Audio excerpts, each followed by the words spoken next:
We should start now. Welcome everybody to our webinar, Real Estate Markets, Tactical Allocations Beyond 2020. My name is Lydia Ofori. I am the CEO at Perestrelo Partners.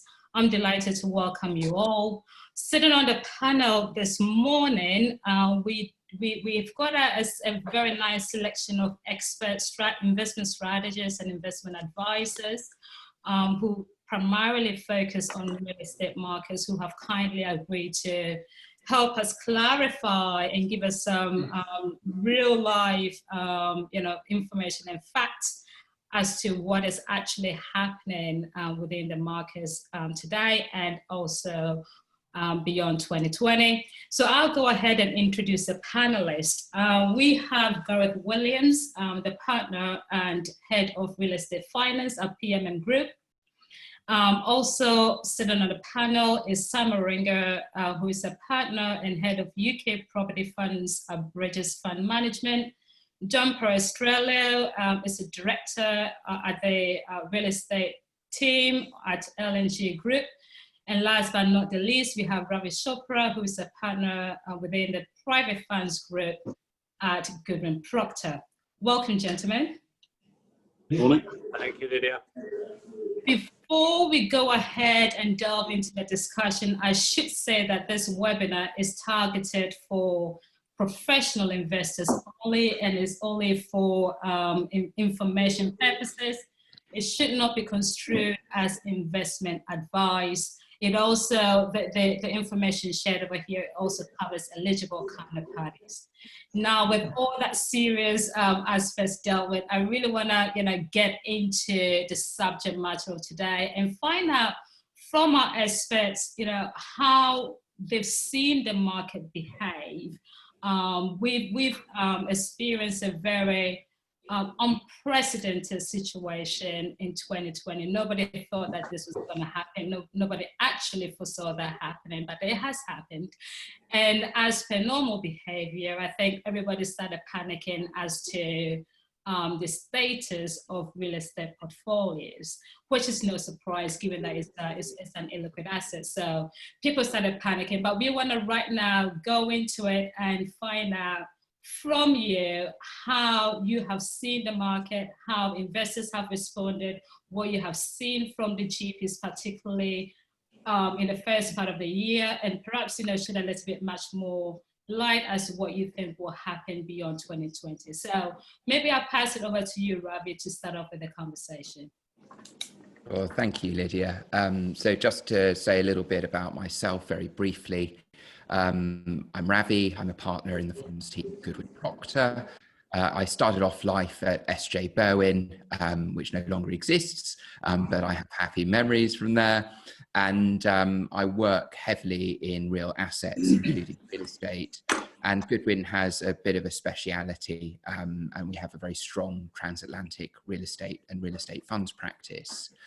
In terms of what I've been seeing, I think I was shocked by how busy I was when I was sent home by Boris that day a few months ago, and in the following few weeks. I think any GP who had in principle approvals from their LPs they were aggressively chasing closings, and so we were really all hands on deck for the first 4 to 8 weeks, and sort of thought, well, we've never been busier, really. There was a great sense of urgency. And I think that's true not just for real estate funds, but across other asset classes as well. After that initial push, things normalized a little bit. GPs, I think it's fair to say, have been looking at doing rolling closings, i.e. capture the cash as soon as it's ready and you've got the signed subdoc from the investors. Don't leave anything to chance. And we've also seen final closing dates extending and investment periods extending as well, as people are sort of trying to give themselves more opportunities to capture dry powder and to sort of capture assets at a time when I think it's fair to say we may see some pricing dislocation, and therefore people are looking at it quite opportunistically. And so you know, we've seen even fundraisings that have gone very well. We've been raising a logistics fund that is above target. They've extended their fundraising just to capture more capital because they see appetite and they see opportunity. So it's not just because people have their backs against the wall. It's actually people who are sort of on the march and thinking, look, we can get some pretty good returns in the current environment. And we've seen GPs pivot some of the language in their information memoranda, and you know, they're not necessarily saying distressed, but they might say, actually, you know, we're looking to take advantage of the opportunities in the current environment, and in that context, we're not necessarily seeing target returns you know, dropping. We're actually seeing them holding and perhaps in certain instances increasing. So that's what I'm seeing at the moment in the market. Thank you very much for that, Ravi. I guess before I move on to John, I've got one small question for that introduction there, which is that you mentioned that you've seen extensions, fund closing dates being extended. How far into the year have these closing dates been extended for? Are we talking a couple of months, or are we talking 6 months, a year? So in sort of more in the 3 to 6 month range from personal experience. And I think it very much depends on whether the fund has already extended its fundraising or not. So you've had instances of people who extended pre-pandemic and have re-extended. And I think in those circumstances, you're obviously going to get a much shorter extension period. But we have seen funds push back to around November, for example, and just sort of say, look, you know, we're coming up, we've been in this weird environment where no one really knows what's going on immediately. Things may drop into place, but then hit up against summer and things will be quieter. So we need to capture a chunky amount of autumn to make sense of any extension. Thanks for that, Ravi. So John, LGL Group does a lot around fund administration.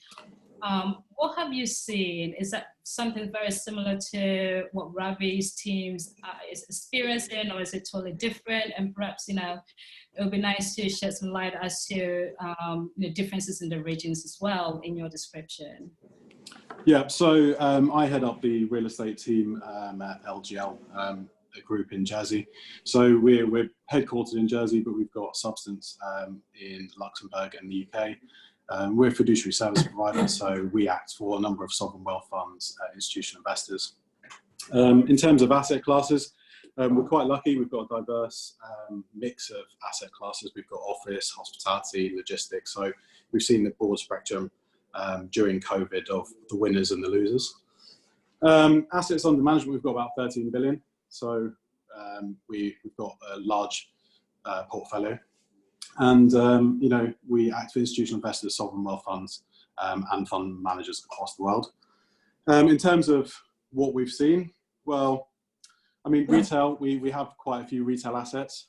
They've really struggled, obviously, lack of rent collection, tenants going into administration. We have quite a lot of tenants coming back to us for revised terms. So we're seeing a lot of turnover deals. Where we have banking covenants. It's difficult conversation with lenders who have, in majority, have been fairly flexible to holiday payments of interest based on NOI calculations.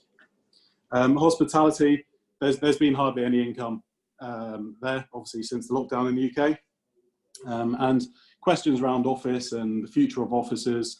We've got quite a few offices in portfolios, and a lot of the questions are around whether there's still going to be the demand for office in the future, and if so, the type of layouts of offices. Obviously, for us in the future, we've been instructed on a few value-add funds, so that's where an opportunistic fund. So we see that as a positive for the future. People looking to buy a distressed asset and value add to that to get the returns that investors want and investors demand. People are having to have slightly riskier strategies than historically, just to make returns. So that's what we've seen. We've seen obviously really positive logistics, industrial. you know, rent collections there have been good. There's a lot of demand, and we have a few clients who are openly looking at that sector, as well as healthcare. We see quite a few instructions on healthcare in during COVID actually as well, but pre-COVID. There was, you know, the Boris bounce post-election in December. We saw a big wave of instructions in December, January, February for offshore structuring, and obviously during COVID that has slowed down significantly. But I think since the lockdown's been lifted in the UK, there's positive signs that people are now looking at valuations, site visits, etc. A lot of the foreign investors that we do have before they go to IC committee have to visit the asset to make sure that, you know, and undertake surveys to make sure it meets their criteria. And obviously now the travel restrictions have been lifted to some sorts. You know, we see a big demand in the next 6-9 months of people being able to get on a plane, look at an asset. And obviously the pricing is under discussion at the moment. And what is a good price pre-COVID? Is it still the same level as before? And I think, you know, once a couple of deals are done, I think that will set the benchmark as to where we are in terms of pricing and appetite. Well, thank you so much for that introduction, John. Now I'm going to move over to Simon. Simon, you obviously employ assets or invest in real estate assets from the equity perspective. Now, I can imagine that, you know, during the lockdown, things might have slowed down for you, but perhaps it would be quite interesting to shed a broader light as to what you saw, and then maybe we go on to what we're looking to do for the second half of the year and maybe beyond 2020. Sure. I mean, I'm going to start off by showing my age, actually, Lydia, because I think I'm 33 years in real estate now, and if we agree that we're in recession, then this will be my third, and it's kind of been pretty fascinating already. I'm going to talk about a few deals and things that we're seeing in a moment, but just before we go into any slides, we've got funds 3 and 4, both for about 220 million. They're nearly fully invested. We've actually had, I think our fund 4 this year was a 30% total return, and fund 3 was 8. So both respectable against a kind of market return is about 0. But we're pretty entrepreneurial in what we do. We do a lot of joint ventures. We invest a lot in alternative sectors. But I think what we're seeing that's different this time, and I think just probably touching on what John just said, is that what I'm seeing that's different this time, in the last recessions, kind of all asset classes in property, all sectors went down together. What we're seeing now is surprising resilience in the industrial sector, in healthcare, and some of our housing projects. But against that, whilst we don't hold a lot of retail, I think that sector is in deep, deep distress, and it's very hard to see how we're coming out of that. And I think there's going to be a lot of tough news, and it's already coming through for, you know, retail, shopping centres, etc. And, you know, and offices again, well, we just don't know what is the new office going to look like. We're all talking about this kind of every day. How many are going back to work? How many days a week? And what impact does that have on the sector? So we are really continuing to move a lot in our needs-driven sector. So we've always done a lot of things in the sort of healthcare, lower-cost housing, SME businesses. And actually, just one statistic that's very interesting. We own a business called FlexSpace, which is, I think, about the 3rd or 4th largest SME platform in the country. So we've got about 58 sites, and we own 3,000 buildings, which are mainly small workshops and small serviced offices. Not like sort of workspace or anything like that, very much low key, local businesses. I mean, to give you an idea, the average rent, £6,000 a year. We were obviously pretty concerned as we went into COVID that lots of businesses were going to go bust, not pay rent. And the rent collection, which is monthly, has been the last 3 months, I think 95%, 97% and 94%. And the team that run that for us, we've got a team of 50 running it, said it almost feels more busy now than it did 12 months ago. So it's extraordinary. The SMEs are doing well, paying their rent. And if we've had any headaches, it's actually been from some of the bigger corporates that have actually got the money, just deciding not to pay us. Right. Very interesting. So there's a few challenges around different sectors, but on the whole, our portfolio is being pretty resilient. And just talking of opportunity, we have now got 6 new deals under offer. They're all development orientated. 2 of them are actually in our Birch Grove assisted living business, which I think we've got a slide on shortly. But we've started one of the UK's first assisted living for rent platforms. So this is providing accommodation for rent for people in their 80s and 90s to reduce social isolation. That business is doing very well, and we've got a number of sites under offer in the industrial sector. We're still a lot of take up for industrial distribution. One of those deals is probably an 80% chance we're going to pre-let the whole deal to Amazon. We all know how well Amazon have done recently. So I'm really seeing a lot of discrepancy sector by sector. Some sectors really, really tough and getting tougher, yet others remarkably resilient. And it kind of takes us back to our needs-driven strategy, which is something that we'll follow. And I think the other guy's talking about fundraising. We've had money in for our Fund 5, which we're raising at the moment, and we hope to do a first close on that probably around September, October this year. Well, thanks a lot for that, Simon. I guess, Gareth, I'll pull you in at this juncture to obviously follow suit to what other panelists have said, perhaps giving your view from the lender's perspective as to what you saw and what you expect to see in the remaining half of the year into the next year. Yeah, thanks, Lydia. So PMM is a partner-owned investment advisor. The primary strategy that we followed historically is German residential. We are the investment advisor to Phoenix Schrie Deutschland, which is a London-listed company, owns about 2,500 residential units in Berlin.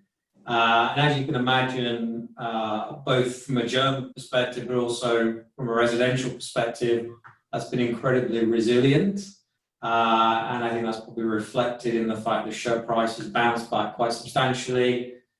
In the UK, we have quite a lot of exposure to residential through the shared equity mortgage book.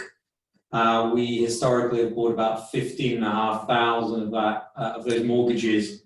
And that's essentially the precursor to the Help to Buy scheme. So second charge mortgages, and they run off over time. We're just launching an affordable housing strategy, and that's to buy market product, which will then be leased to local authorities, long-dated leases. So the DNA of the business is very residential focused. My part of the business, we have a debt fund. We lend in the smaller balance market, 5 to 25 million pounds sterling, jurisdictions, UK, Ireland, and the Netherlands. And I think we'll probably touch a little bit further in the second section, Lydia, on some of the benefits of being in debt financing when when unprecedented events like these happen. We have a fairly diverse book of asset classes. We've been through 3 investment interest payment dates so far. Happy to report that fully serviced in all obligations. The underlying borrowers have collected about 90% of rent overall, which has been very positive. And where there have been issues, sponsors have essentially stepped up and funded any interest shortfall. So I think that's a combination of the fact that there's real hard equity in the transactions that we finance. So our borrowers have real stake and skin in the game. That's something that's just very important from a lender perspective. From our perspective, some anecdotal things. We fund a hotel on the south coast in Devon, and obviously that hotel has been closed up until the 4th of July. Is now seeing pretty much unprecedented demand for July, August, and September. Occupancy rates above 80% and ADRs, so that's the average daily rate that someone will pay, probably 2 times what their budgeted expectation was. So there's clearly been a significant pent-up demand from people, and now as people can move around a little bit more, clearly that demand is coming through, which is very positive. In picking up on what Simon said regarding retail, we're very light on retail deliberately. We have one asset which is really a hybrid, and clearly there has been some pain there, but I would say rent collection is up between 60 and 70% thus far. A lot of tenants moving to a monthly rental payment structure, but generally we're seeing tenants making the effort to pay their rent, and where they can't, they're being sensible about how it's phased, rather than just saying we're not going to pay. So I think it is mixed, and I don't necessarily think it is dependent on the size of the tenant. We've seen some very large tenants who can afford to pay just refusing to pay in other deals, and I think that's probably a function of the government change to regulation about what landlords can do to enforce their rights, which, as you would expect me to say, I don't necessarily agree with, particularly on the larger tenants. So yeah, that's a first summary of where we're at, I think, Lydia. Thank you so much for that, Gareth. I think that the first session obviously has given us a lot of actual facts and information as to what has happened in the first part of the year, and perhaps what to expect for the remaining part of 2020, whatever is left of it. I now want to switch the conversation question that I wanted to put to the panelists, and I'll go ahead and read it. The question was, are tenants negotiating leases such that turnover rents have been suggested? Are we going to see co-piloting of a business between landlords and tenants? So just on that one, Lydia, so I'll tell you what we've seen in some of the structures that we deal with. So where people have breaks that are upcoming at the end of the year, beginning of next year, they've already started to come to us to negotiate monthly payment runs, but also turnover-based deals. Obviously, most shops in the UK were closed until mid-June. So we have seen a future demand of tenants coming to us and using the government incentives that they have to try and base new leases, at least temporarily, on a turnover basis. We've seen quite a lot of those, especially in shopping centres. And unfortunately, I don't think there's too much room for negotiation at the moment on those. You either accept or you lose a tenant, and where you have either a high street or a shopping centre, you risk it looking very empty if you don't sort of agree to turnover-based deals. That's our experience. I don't know if there's anything further from the other guys on the panel. I think that's basically turnover leases are very difficult in the retail sector because you have the natural issue of what is actually being sold from that asset. Do they net off returns, etc., etc.? And I think landlords generally are trying to resist, turnover leases where they can. I agree with John. Sometimes you don't have a choice, and it's better to have your tenant in there paying their service charge and rates, etc., rather than having the property vacant. But I think this transition to turnover rents in retail, in shopping centres in particular, probably requires a different owner.